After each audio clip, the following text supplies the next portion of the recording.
Autre sujet, c'est la réunion d'information entre une mission mixte COMESA-CEAC et le vice-premier ministre, ministre des Affaires étrangères et celui de l'Intérieur. Au menu des échanges, l'évolution du processus électoral en cours.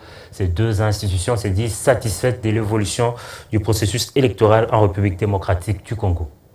Des assurances sur l'évolution du processus électoral, la mission conjointe COMESA-CEAC en avait besoin.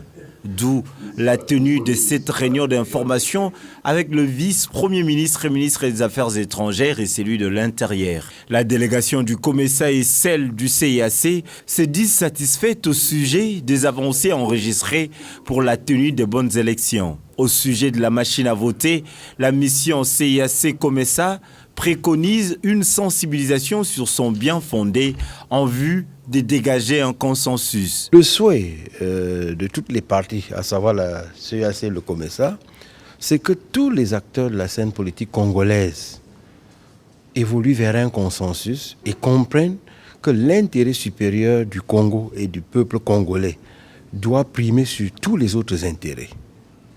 C'est très important pour nous.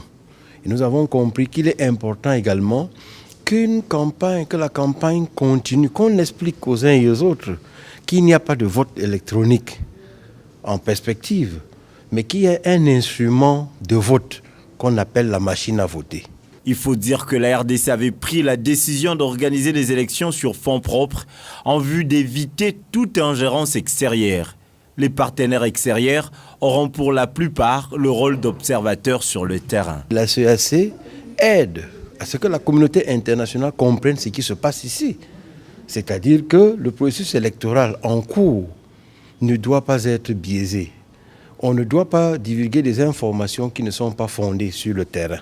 Dans nos organisations, le soutien que nous apportons est d'abord dans le déploiement des missions d'observation électorale.